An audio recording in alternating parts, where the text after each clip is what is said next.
नमस्कार। इस वीडियो में हम बात करेंगे राजस्थान में विद्या संबल योजना यानी कि बजट 2021-22 के अनुसार राजस्थान सरकार ने एक घोषणा करी थी कि जहां कहीं भी विद्यालयों में रिक्त पद चल रहे हैं वहां पर जब तक स्थायी नियुक्ति के माध्यम से पद न भरे जाए तब तक उसे गेस्ट फैकल्टी के माध्यम से वे अभ्यर्थी पढ़ाएंगे जो इसमें समकक्ष योग्यता रखते हैं। इसी संदर्भ में आज का यानी कि 18 जुलाई 2022 का एक पत्र है जो हम आपको दिखा रहे हैं कि सत्र 2022-23 के लिए जो विद्या संबल योजना यानी कि गेस्ट फैकल्टी के रूप में विद्यालयों में जो शिक्षक कार्य करेंगे उनकी योग्यता क्या होगी और उनके चयन का आधार क्या होगा, संपूर्ण चर्चा हम इस वीडियो के माध्यम से करते हैं। और ये एक प्रस्ताव है जो निदेशक माध्यमिक शिक्षा राजस्थान बीकानेर की ओर से संयुक्त शासन सचिव शिक्षा विभाग जयपुर राजस्थान सरकार को भेजा गया है, जिसके संदर्भ में यहां बात की गई है कि किस प्रकार से राजस्थान के विद्यालयों में रिक्त पड़े पदों पर विद्या संबल योजना के अंतर्गत शिक्षकों के माध्यम अभ्यर्थियों के माध्यम से ये पद भरे जाएंगे और उन्हें कितना मानदेय दिया जाएगा और चयन का आधार क्या होगा। तो यहां पर आप देख रहे होंगे विद्या संबल योजना के तहत सेवानिवृत्त और निजी अभ्यर्थियों को गेस्ट फैकल्टी के रूप में लगाए जाने के क्रम में, ठीक है। उसके बाद में यहां पर कुछ संशोधित प्रस्ताव यहां पर है, तो क्योंकि इससे पहले जो विद्या संबल योजना के अंतर्गत प्रस्ताव अनुमोदन किया गया था वो केवल सेवानिवृत्त शिक्षकों के लिए था, क्योंकि वहां पर ज्यादा संख्या न होने के कारण अब निजी अभ्यर्थियों को भी उसमें शामिल किया गया है। यानी कि अब कोई भी बेरोजगार साथी जो संबंधित योग्यता रखता है वो उसके लिए एलिजिबल होगा। तो जो न्यूनतम पदवार जो न्यूनतम वांछित योग्यता है वो इस प्रकार से है, निजी अभ्यर्थियों के लिए ये योग्यता होगी। जैसे मान लीजिए कोई भी अभ्यर्थी जो व्याख्याता पद के लिए संबंधित विषय के व्याख्याता पद के लिए जाना चाहता है, तो मान लीजिए कोई जीव विज्ञान के लिए व्याख्याता में जाना चाहे तो उसके लिए प्राणी विज्ञान, वनस्पति विज्ञान और जीव प्रौद्योगिकी में विश्वविद्यालय अनुदान आयोग द्वारा मान्यता प्राप्त संस्था से स्नातकोत्तर यानी कि पीजी या समतुल्य परीक्षा के साथ स्नातक स्तर पर संबंधित विषय का अध्ययन किया हो और इसके साथ साथ बीएड भी की हुई हो, बीएड प्लस उसके साथ साथ अगर आप एक विषय से पीजी है और वो विषय आपके पास यूजी में भी होना अनिवार्य है। इसी प्रकार से अलग अलग विषयों की योग्यताएं निर्धारित की गई है। उसके बाद में वरिष्ठ अध्यापक का अगर देखें तो अंग्रेजी, हिंदी, गणित और तृतीय भाषा तो वैकल्पिक विषय के रूप में संबंधित विषय के स्नातक, वैकल्पिक विषय के रूप में आपके पास संबंधित विषय स्नातक में होना जरूरी है, इसके साथ साथ बीएड भी होना जरूरी है। इसी प्रकार से सभी में इस प्रकार से ये लागू होगा। अब जैसे अध्यापक लेवल 2 है तो न्यूनतम 50% अंकों सहित गणित, अंग्रेजी वैकल्पिक विषयों के साथ स्नातक होना चाहिए। लेवल फर्स्ट के लिए 50% अंकों सहित उच्च माध्यमिक विद्यालय या समकक्ष परीक्षा उत्तीर्ण होनी चाहिए। उसके साथ साथ डीएलएड या ये जो बीएसटीसी है। शारीरिक शिक्षा के लिए किसी मान्यता प्राप्त बोर्ड से सीनियर सेकेंडरी या समतुल्य परीक्षा प्लस सीपीएड, डीपीएड या बीपीएड। प्रयोगशाला सहायक के लिए ये आपके विकल्प है और ये सारे के सारे ये निर्धारित किए गए। सेवानिवृत्त शिक्षक जो होगा, जिस विषय से सेवानिवृत्त हुए हैं उसी विषय का अध्यापक वहां लगाया जा सकता है।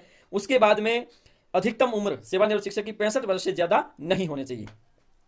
अध्यापक लेवल 1 और 2 के लिए सेवानिवृत्त शिक्षकों द्वारा हेतु रीट परीक्षा उत्तीर्ण की बाध्यता नहीं है, ठीक है। उसके बाद में विद्या संबल योजना में जो गेस्ट फैकल्टी का चयन किया जाएगा वो विद्यालय के स्तर पर ही किया जाएगा। उसमें एक तो प्रधानाचार्य उसकी अध्यक्षता करेंगे कमेटी की, इसके बाद में 2 वरिष्ठ शिक्षक होंगे जो उस कमेटी में शामिल होंगे। यदि 2 वरिष्ठ शिक्षक उपलब्ध नहीं है तो संबंधित सीबीओ कार्यालय से 2 वरिष्ठ शिक्षकों का मनोनयन किया जा सकता है। संस्था प्रधानों द्वारा रिक्तियों का प्रकाशन विभागीय वेबसाइट पर, विद्यालय नोटिस बोर्ड और सार्वजनिक प्लेटफॉर्म पर किया जाकर योग्य आशार्थियों के आवेदन पत्र विद्यालय स्तर पर आमंत्रित किए जाएंगे। उक्त प्रकाशन के लिए कैलेंडर निदेशालय से जारी होगा।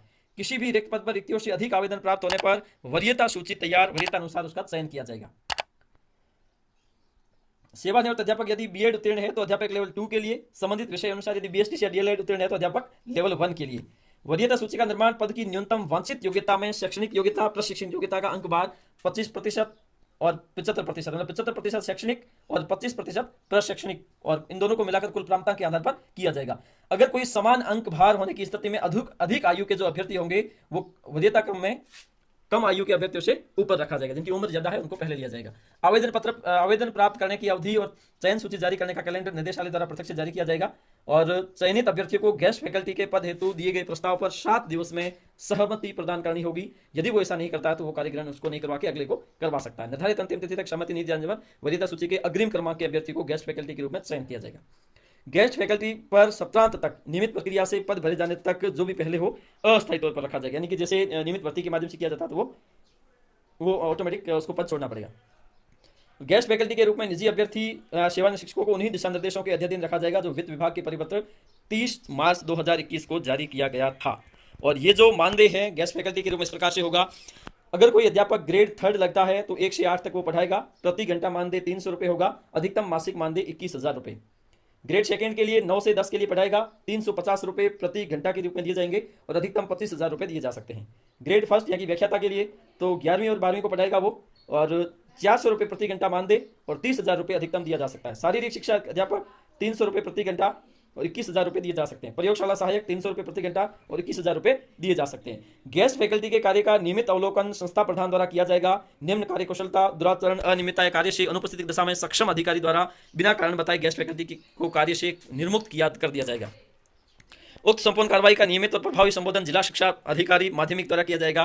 उक्तानुसार विद्या संबल योजना के तहत सेवानिवृत्त निजी गेस्ट फैकल्टी के रूप लगाए जाने तो स्वीकृत हेतु प्रस्तुत है। मतलब ये निदेशालय की ओर से संयुक्त शासन सचिव शिक्षा विभाग को भेजा गया प्रस्ताव है। अगर ये प्रस्ताव अनुमोदित होता है तो जल्दी ही राजस्थान में विद्या संबल योजना के अंतर्गत शिक्षकों की नियुक्ति की जाएगी ताकि रिक्त पड़े हुए पदों को आसानी से भरा जा सके।